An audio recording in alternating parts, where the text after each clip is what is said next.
Captain Robert Jones stood at the center of the Endeavor's bridge, his sharp gaze fixed on the swirling void beyond the reinforced viewing port.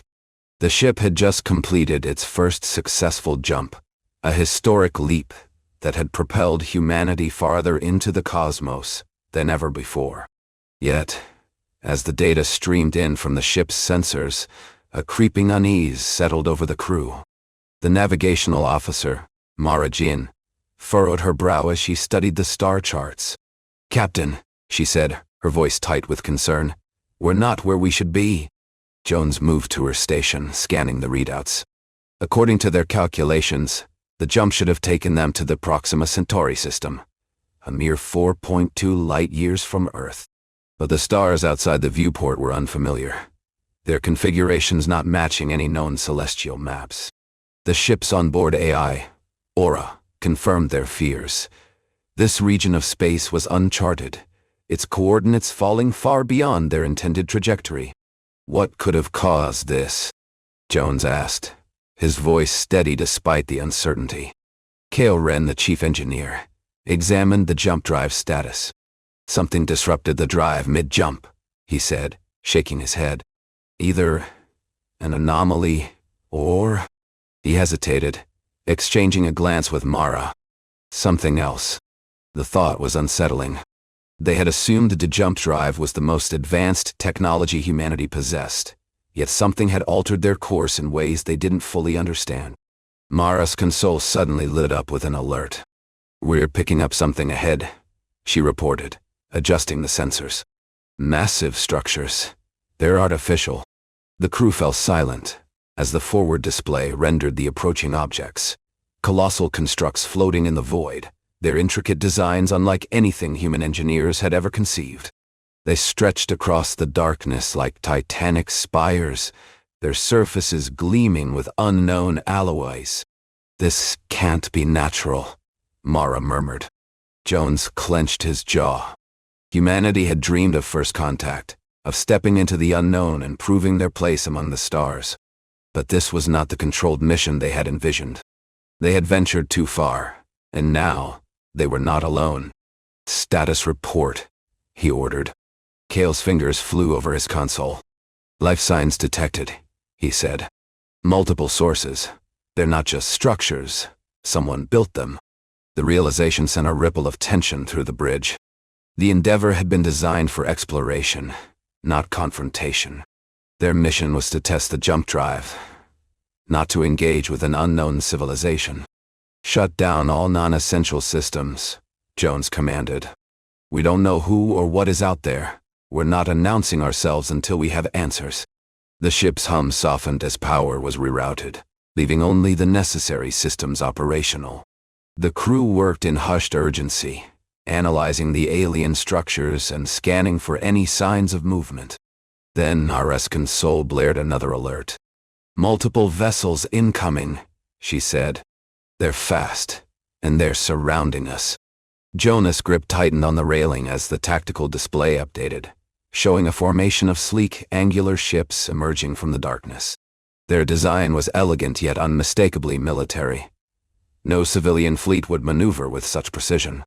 The Endeavor had been found. Whether the beings beyond those ships were allies or adversaries, they had no way of knowing. But one thing was certain: humanity's first steps into the stars had just become far more complicated. The alien vessels closed in with practiced efficiency, their angular frames cutting through the void like silent predators. Mara Jin's fingers danced over her console, tracking their movements. "They're forming a triangular pattern," she reported. "Flanking us." The bridge was tense, the crew bracing for what came next.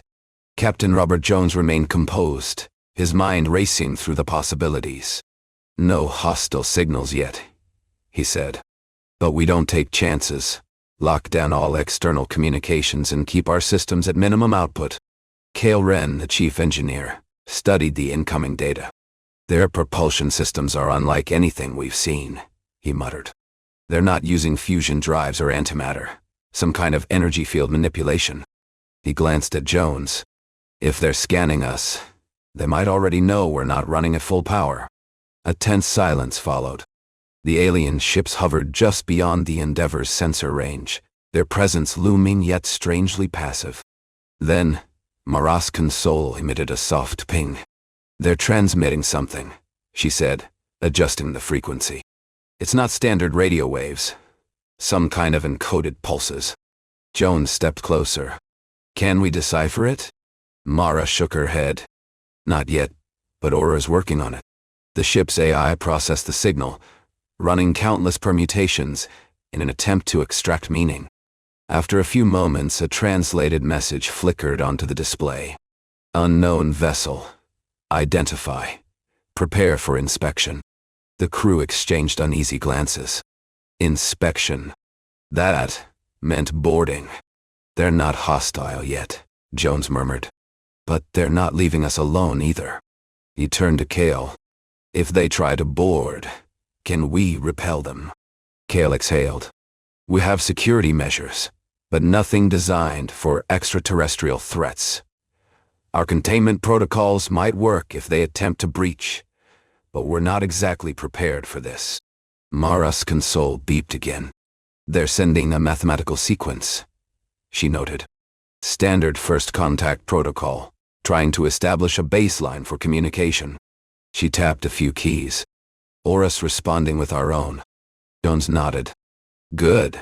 Let's see if we can keep this diplomatic." He turned to his first officer, Commander Sienna Rourke. "Prepare a universal greeting package. We'll transmit our mission statement and peaceful intentions." Sienna moved swiftly, inputting the standard message crafted for first contact scenarios. The transmission was sent, and for a moment, the silence stretched. Then the alien ships reacted. The lead vessel, larger than the others and adorned with intricate markings, shifted its position. Aura processed the new signal and translated it. Vessel identified as human. Prepare for docking. Jonah's stomach tightened. "Docking," he repeated. "They want to board us." Sienna frowned. "They're not asking. They're telling." Kale leaned forward. "If they try to dock, we might not be able to stop them. Their tech looks superior to ours." Jones turned to Mara. "Can we jump again?" She hesitated. "Not without a full recalibration. The jump drive is still stabilizing from the anomaly that brought us here." Another translated message arrived. "Comply or face consequences."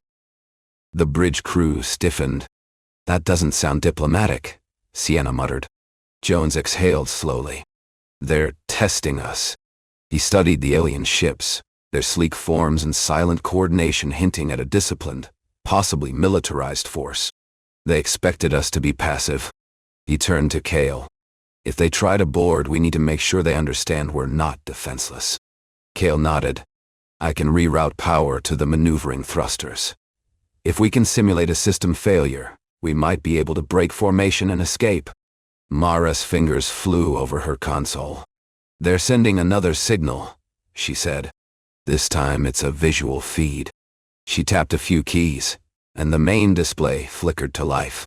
A figure appeared, tall, humanoid, but with elongated limbs and a translucent exoskeleton that shimmered under the ship's ambient lighting. Their eyes, dark and multifaceted, studied the human bridge crew with an unsettling intensity. The alien's voice, translated through Aura, was calm but firm.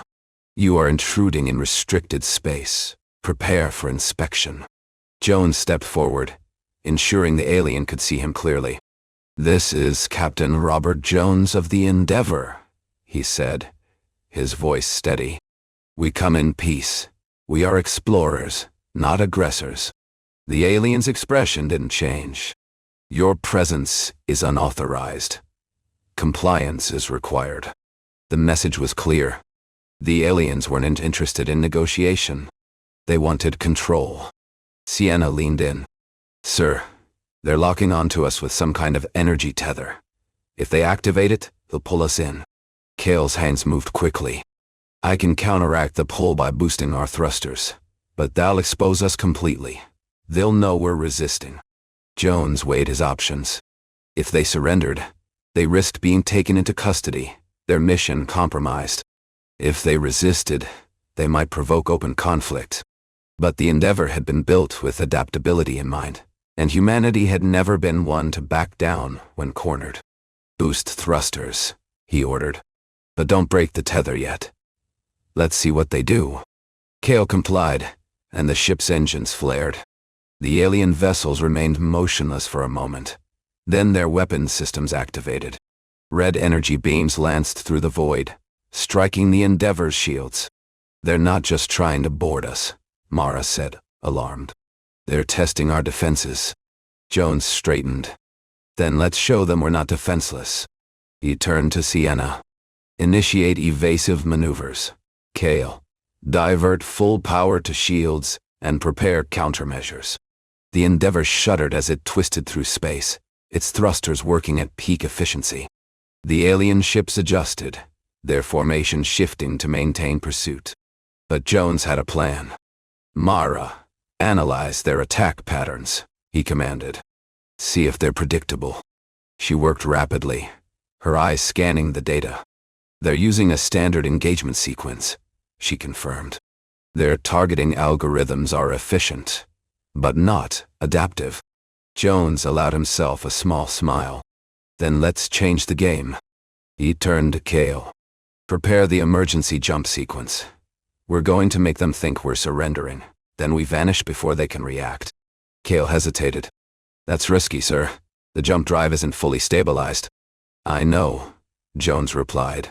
"But we don't have a choice." The alien ships continued their assault, their weapons firing in precise bursts. The Endeavor's shields held, but they wouldn't last forever. "Now," Jones ordered. Kale slammed his hand onto the command panel.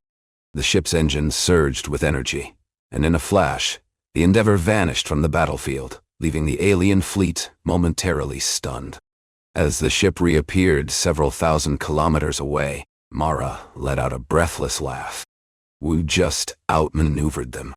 Jones nodded. "They expected us to be primitive. Instead, we just proved we can think faster than they do." But the encounter was far from over. The alien fleet was already adjusting, preparing for another attempt to engage. Humanity's first contact had been made, but the battle for their place in the stars had only just begun. The Endeavor drifted in the void, its systems recalibrated after the emergency jump. Captain Robert Jones leaned over the tactical display, studying the alien fleet's last known position. They had evaded capture, but the encounter had proven one thing: humanity's presence in this sector was no longer a secret. Mara Jean's console emitted a new alert. "Captain, I'm detecting a faint energy signature," she reported. "It's not from the alien fleet. It's coming from a nearby planet." Kale Ren frowned. "A planet? How did we miss it before?" Mara adjusted the sensors. "It's masked by a gravitational anomaly, some kind of cloaking field. It wasn't visible until we jumped away from the alien ships." Jones studied the data. The planet was small, its orbit erratic, but its surface showed signs of artificial structures. "Bring it up on the display," he ordered. The main screen flickered, revealing a world unlike any they had encountered before. Its surface was covered in vast crystalline formations, their refractive surfaces shifting colors in an intricate, almost rhythmic pattern. The atmosphere was thick with ionized clouds, making long-range scans difficult. Sienna Rourke, standing beside Mara, tapped a few keys. "There's a civilization down there," she confirmed. "Low-level emissions, but definitely artificial." Jones exchanged a glance with Kale. "If the aliens were monitoring us, they might have noticed our jump trajectory. If we want answers, we need to find them before we're found again." He turned to Mara. "Can we get a clearer reading?" Mara nodded. "I can run a passive scan. If we don't power up the main sensors, we might not trigger their detection systems." Kale leaned back in his chair. "If they're hiding, they have a reason. Maybe the aliens are already after them." Jones considered this. "Then we need to make contact before they do." Mara worked quickly, filtering the data through Aura's translation matrix. The alien language was complex, built around tonal resonance rather than spoken words. The AI struggled to make sense of it, but eventually, A pattern emerged. "They're transmitting," Mara said. "It's not directed at us, but the signal structure is similar to what the alien fleet used." Jones straightened. "They understand the same language?" Mara hesitated. "Not exactly. Their communication is more organic, like a song, not a command." Jones turned to the crew. "We'll send a universal greeting. Let's see if they respond." Sienna composed the message, embedding the standard mathematical patterns and visual symbols that had been used in previous transmissions. The signal was sent, and the crew held their breath. Then, the response came. A soft, melodic tone filled the bridge, harmonizing with the ship's internal speakers.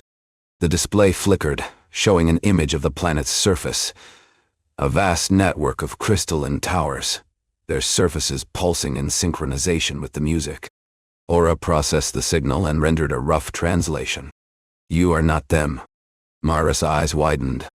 "They recognized the difference between our signal and the alien fleets." Kale muttered, "They're hiding from the aliens." Jones exhaled slowly. "Then we might be their only chance." The Endeavour initiated a cautious descent through the ionized atmosphere, its hull protected by adaptive shielding designed to deflect electromagnetic interference. As they neared the surface, the crystalline structures became clearer, massive spires stretching into the sky, their surfaces shifting in color, as if responding to the ship's approach. Then, the first figures appeared. They were humanoid, but their forms were covered in translucent skin that shimmered with bioluminescent patterns. Their eyes, large and reflective, studied the human vessel with an intensity that suggested intelligence rather than fear. Mara's console registered movement. "They're not hostile," she said. "They're scanning us. But their emissions are non-threatening." Jones turned to Sienna. "Prepare for contact, but keep our weapons on standby, just in case." The landing ramp lowered, and the first human explorers stepped onto the alien soil. The beings approached, their movements fluid and deliberate. One of them extended a hand, and the Endeavor's AI rendered another translation. "You are not conquerors. You are different." Jones met their gaze. "We are explorers," he said carefully. "We mean no harm." The alien's bioluminescent patterns shifted, forming a slow, undulating wave. Aura interpreted it as a form of greeting. Then, the ground beneath them trembled. Mara's console blared an alert. "The alien fleet is returning," she reported. "They must have tracked our descent." Jones cursed under his breath. "We need to move, fast." The alien beings reacted instantly, their patterns flashing in rapid succession. Aura translated. "They come. You must hide." Kale turned to Jones. "We can't outrun them, not in atmosphere." Mara's fingers flew over her console. "But we can use their own tech against them." Jonas' mind clicked into gear. "Explain." Mara's voice was sharp with urgency. "The aliens use energy-based tracking systems. If we can mimic their signal patterns, we might be able to mask our presence." Kale's eyes lit up. "We can use the jump drive's residual energy signature. It's unstable, but if we modulate the output to match their scanning frequencies, we might appear as just another alien vessel." Jones didn't hesitate. "Do it, now." Kale and Mara worked in tandem, rerouting power from the jump core to the ship's external emitters. The Endeavor's hull shimmered with an artificial energy field, mimicking the alien fleet's signature. Outside, the sky darkened as the alien ships descended, their weapons primed. The Endeavor's crew watched in tense silence as the enemy vessels passed overhead, scanning the terrain. Then, the alien beings did something unexpected. They raised their arms, and the crystalline spires around them flared with light. The energy surged through the landscape, creating an interference pattern that disrupted the alien fleet's scans. The ships hovered for a moment, their sensors failing to detect the Endeavor. Mara's console confirmed it. "They don't see us." Jones allowed himself a small breath of relief. "Then we have a chance." The alien leader turned to him, their bioluminescent patterns shifting into a new sequence. Aura translated. "You are not like them. You will not take." Jones, met their gaze. "No," he said. "We will not take. We will help." The alien's expression shifted slightly, their patterns forming what Aura interpreted as uncertainty. "Why?" Jones hesitated for only a second before answering. "Because we understand what it means to be threatened." The alien leader studied him, then nodded. "Then you will see what they have done." They gestured toward the crystalline spires, and the Endeavor's crew followed them deeper into the alien world, where the truth of this civilization's struggle with the alien fleet awaited. The Endeavor's crew worked in silence, their movements sharp and efficient as they analyzed the alien world's plight. The crystalline spires, once thought to be purely architectural, were revealed to be more than just structures. They were the planet's defense system, designed to mask its presence from the alien fleet. The bioluminescent beings, who called themselves the Zeylites, had been using the spires to create a massive interference field, disrupting the alien scans and allowing their civilization to remain hidden for decades. But the Endeavor's arrival had changed everything. They found us, the Zeylite leader, known as Vane, projected through Aura's translation matrix. They will not stop until we are taken. Captain Robert Jones exchanged a glance with his crew. They had come to this world seeking refuge, but now they were entangled in a conflict that was not their own. And yet, as he studied the Zeylites' bioluminescent expressions, he saw the same determination that had carried humanity beyond its own world. These beings did not want war. They wanted to survive. "We need to buy them time," Sienna Rourke said, her voice low. "If the aliens capture them, they'll be assimilated." Cale Wren ran a hand through his hair, his mind already working through possible solutions. "We can't fight them directly," he muttered. "Their tech is too advanced." He turned to Mara Jin. "But maybe we don't need to fight them at all." Mara's brow furrowed.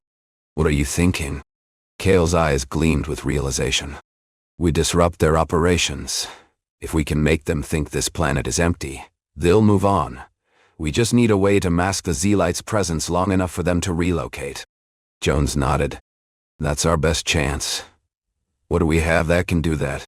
Cale exhaled, already pulling up the Endeavor's schematics. "The jump drive's residual energy signature," he said. "We can use it to create a false signal. If we modulate it correctly, we can make the aliens think this system is devoid of life." Mara frowned. "They'll detect the interference. They'll know it's artificial." Cale smirked. "Then we make it look natural." Jones turned to Vane. "Can your spires amplify the signal? Make it look like a naturally occurring phenomenon?" Vane's bioluminescent patterns pulsed in rapid succession. Aura translated. "Yes. The spires can channel energy into the planet's magnetic field. If the interference is widespread enough, they will believe it is a natural anomaly." Cale was already moving. "Then we start now. We'll need to modify the jump drive's output to match their scanning frequencies." The crew sprang into action. Mara worked alongside Cale, fine-tuning the energy modulation, while Sienna coordinated with the Zeylites to identify the most effective spire locations. The Endeavor's systems were pushed to their limits, but the ship had been built for adaptability. Within hours, the first spire began to pulse with an artificial signal, its crystalline structure absorbing and amplifying the human-generated interference. Then the alien fleet made its move. A new alert blared across the bridge. "They're deploying orbital probes," Mara reported. "They're scanning deeper into the planet." Jones clenched his jaw. "They suspect something." Cale swore. "We need more time." Vane's patterns shifted rapidly. Aura translated. "The probes will reach us within 20 cycles. If they confirm our presence, the fleet will descend." Jones turned to his crew. "We can't let that happen." He studied the tactical display. "We need to divert their attention elsewhere." Sienna's eyes narrowed. "We'll lure them away." Cale snapped his fingers. "The jump core's residual energy signature. We can broadcast it from a different location. Make them think we're still moving." Mara's fingers flew over her console. "We can use the Zeylites' spires to relay the signal across the system. If we scatter it just right, they'll think we're heading toward another world." Jones nodded.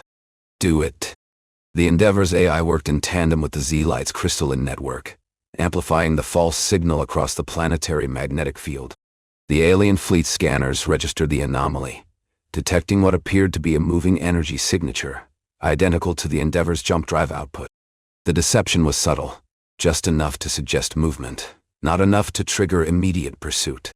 For a moment, the alien fleet hesitated. Then, their formation shifted. The lead vessel altered course, moving toward the false signal's trajectory. The orbital probes remained, but the main fleet was no longer descending. "They're following the signal," Mara confirmed. "They think we're still moving." Kale let out a breath of relief. That buys us time. Vane's bioluminescent patterns shifted into a new sequence. Aura translated, "We will move deeper into the planet. Our spires will remain active, masking our presence." Jones studied the Zeyelite leader. "You'll be safe." Vane's response was resolute. "We have survived their arrival before. We will do so again, but this time, we have an ally." The captain allowed himself a small smile. "Then we'll make sure they don't find you."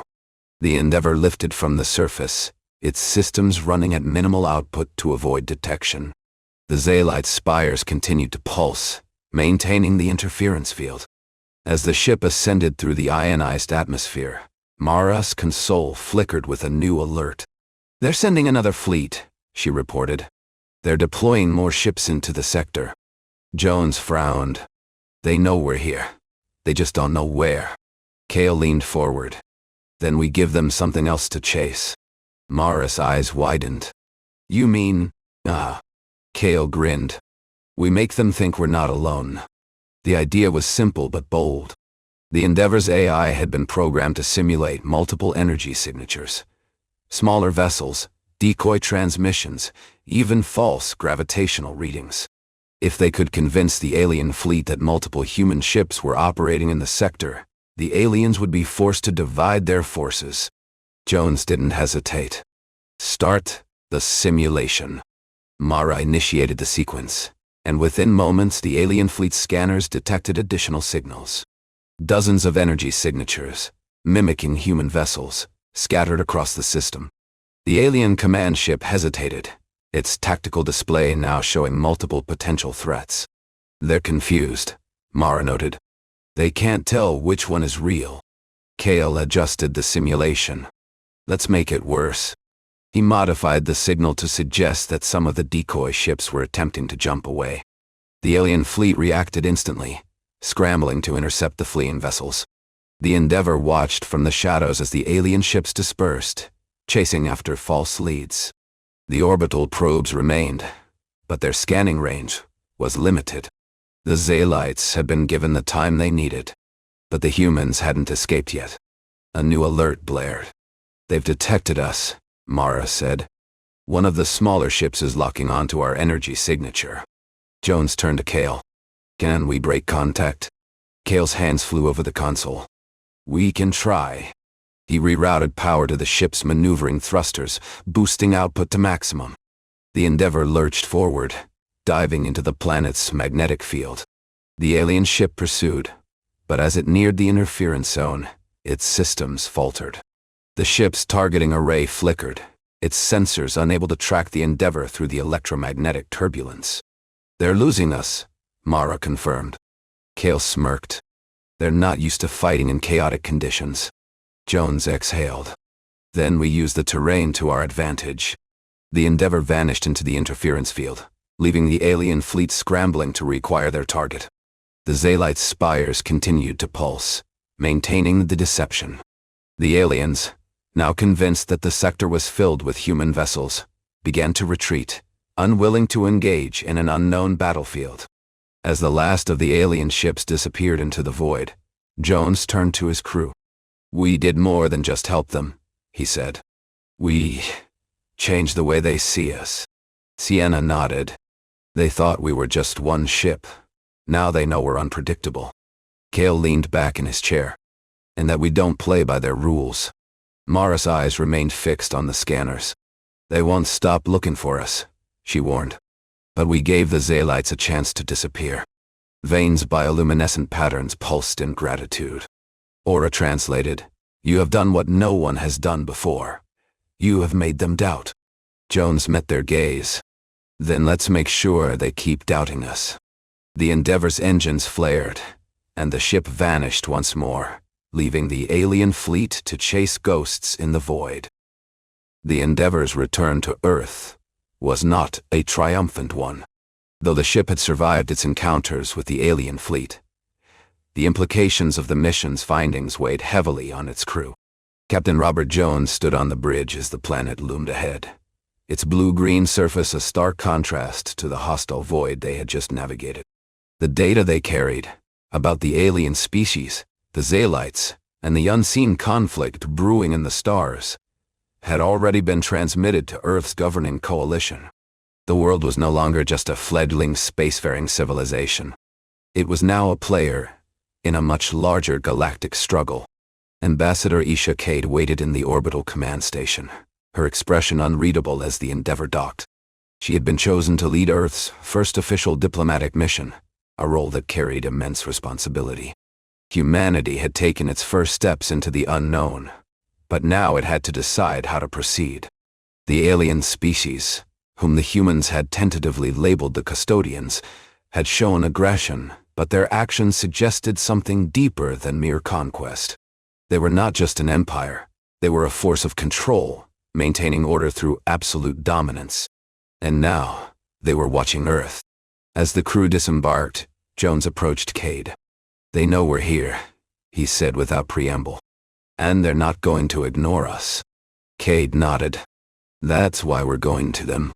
She gestured toward the massive diplomatic vessel that loomed nearby, the Eidolon, Earth's first purpose-built interstellar ambassadorial ship. Unlike the Endeavor, which had been designed for exploration and survival, the Eidolon was a statement. Its sleek, angular design was both elegant and imposing, a symbol of Earth's technological prowess. But, more importantly, it was equipped with a new system, one that had been developed in secret after the Endeavor's return.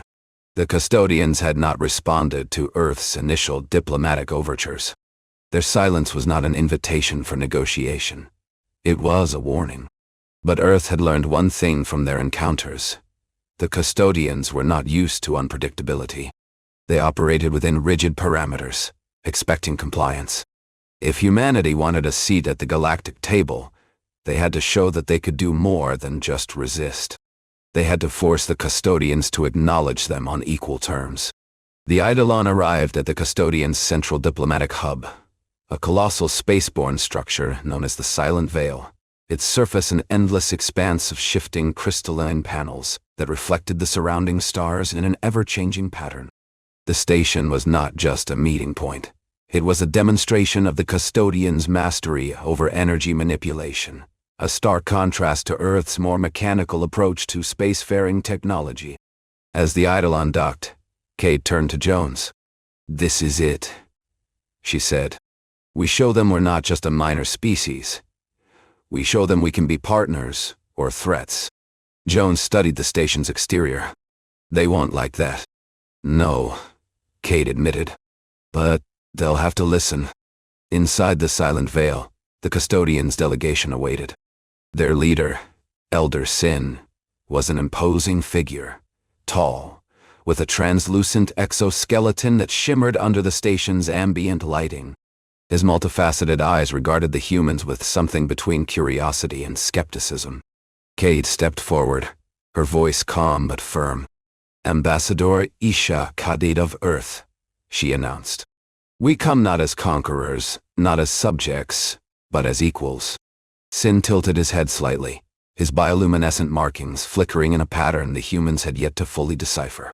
"You are not like the others," he said after a moment. "You do not submit." Kade met his gaze. "We do not." A silence stretched between them, filled only by the faint hum of the station's energy conduits. Then, Sin's markings shifted, and the Custodian's translator AI rendered his next words with a smooth, almost musical cadence. "Then you must prove your place." The negotiations began with a series of challenges, not in the traditional sense of warfare, but in the realm of intellect, diplomacy, and technological exchange. The Custodians had ruled the stars for millennia, their dominance unquestioned. But now, they were faced with a species that did not seek conquest, yet had outmaneuvered their best vessels and disrupted their operations. They needed to understand what made humanity different. One by one, the Custodians presented their own technological marvels, holographic constructs that could manipulate matter at a molecular level, artificial intelligence systems that spanned entire planetary networks, energy weapons capable of disintegrating matter into pure light. Each display was meant to impress, to remind the humans of their supposed inferiority. But Earth had come prepared. Kade activated the Eidolon's projection system, revealing the data gathered from the Endeavor's encounters.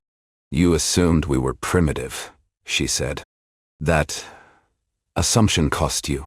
She gestured toward the display, showing how the Endeavor had evaded Custodian ships, how it had used terrain and interference fields to turn the battle into something more than just firepower. "We do not build the largest ships," she continued. "We build ships that adapt.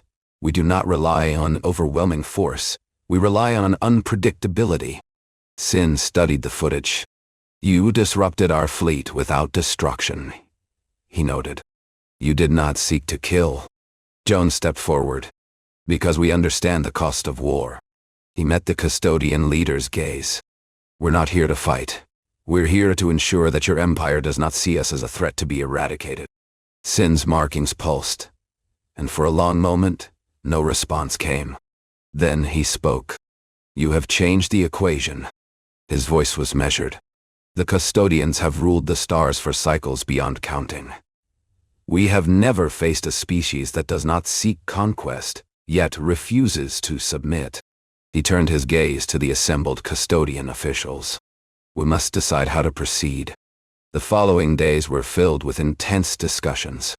The Custodians, though powerful, were not monolithic in their beliefs. Some saw Earth as a dangerous anomaly that needed to be contained, while others saw an opportunity, a species that did not seek to dominate, yet had the ingenuity to challenge the established order. The final turning point came when Kade presented humanity's most ambitious proposal, the Galactic Accord, a new framework for interstellar relations, one that did not rely on conquest or submission, but on mutual cooperation. Earth would share its technological advancements, its jump drive modifications, its adaptive AI systems, its decentralized defense strategies, in exchange for access to the Custodians' vast knowledge of the galaxy. The Accord would not be an alliance of war, but a partnership of coexistence. Sin studied the proposal, his markings shifting in a slow, deliberate pattern. "You do not ask for dominance," he said. "You ask for balance." Kade nodded. "Because balance is the only way forward. Your empire has ruled through force. We offer a different path." Silence followed. Then, Sin turned to his advisors. "The humans have proven they are not to be underestimated," he declared. "They have demonstrated that strength is not only in size or firepower, but in adaptability and innovation. We must not dismiss them." The Custodians debated long into the cycles, but in the end, Sin made his decision. "The Galactic Accord is accepted," he announced. "Earth will be recognized as a sovereign world, not as a subject of the Custodians." The agreement was not perfect. The Custodians would not relinquish their control overnight, and Earth scientists and diplomats knew that the negotiations would continue for years. But the first step had been taken. As the Eidolon departed the silent veil, Jones stood beside Kade on the bridge. "They accepted," he said. "But they're still watching us." Kade exhaled. "They will. But we've done what they thought impossible. We've made them see us as something more than just another species to be absorbed." Jones nodded. "We've changed the game." Outside the viewport, the Custodian station faded into the void, but the galaxy had already begun to shift. Earth was no longer just a world of explorers. It was a force to be reckoned with. The signing of the Galactic Accord was only the beginning. Though the Custodians had agreed to recognize Earth as a sovereign entity, the true test lay in what followed. The humans had proven their adaptability in direct confrontations, but now they had to navigate the intricate web of galactic diplomacy, a battlefield where words and alliances held as much weight as weapons and technology. Ambassador Kade returned to Earth with the official terms of the agreement, but the Custodians had not been the only ones observing the negotiations. Other species, long subjugated under the Custodians' rule, had taken notice of the small human delegation that had dared to stand against the Empire. Some saw Earth as a potential ally, others as a dangerous precedent. Within weeks of the Accord's announcement, the Eidolon received an unexpected transmission. It was not from the Custodians, but from a coalition of independent worlds, planets that had never fully integrated into the Empire's rigid hierarchy. Their message was clear. Earth's defiance had sparked something they had not seen in centuries. Rebellion. Captain Robert Jones and his crew gathered on the bridge as Mara Jin played the message through Aura's translation matrix. The speaker was a leader from the planet Nixara, a world known for its vast subterranean energy networks and its history of resisting Custodian control. His bioluminescent markings pulsed with urgency. "You have shown that the Custodians are not infallible. You have forced them to acknowledge another power. If you are willing, we can build something greater." Sienna Rourke exchanged a glance with Jones. "They want us to lead a coalition," she said. "They're looking at us as the catalyst." Kale Ren leaned back in his chair, his expression thoughtful. "I don't like the idea of dragging Earth into a war we didn't start," he admitted. "But if we refuse, we lose whatever influence we've gained." Jones studied the transmission again. "The Custodians won't see this as diplomacy," he said. "They'll see it as a challenge to their authority." He turned to Kade. "What does the Earth delegation think?" Kade folded her arms. "Some see it as an opportunity. Others are terrified. The Custodians are powerful, and if we push too hard, we risk provoking them into full-scale war." She exhaled. "But we've already proven we can outmaneuver them. We just have to decide how far we're willing to go." The decision was made in secret. Earth would not openly declare itself the leader of a rebellion, but it would provide quiet support, technology, intelligence, and strategic coordination. The Custodians had ruled through isolation, ensuring that no world could unite against them. But now, with the humans offering a new means of communication and cooperation, the balance of power was shifting. The first test came when the Custodians deployed a fleet to Nixara, seeking to crush the growing resistance before it could spread. But this time the humans were ready. The Eidolon, along with the Endeavor and a handful of newly constructed human vessels, arrived at the edge of the system, deploying a network of relay stations designed to amplify the Zeylites' interference field. As the Custodian fleet moved in, their scanning systems faltered.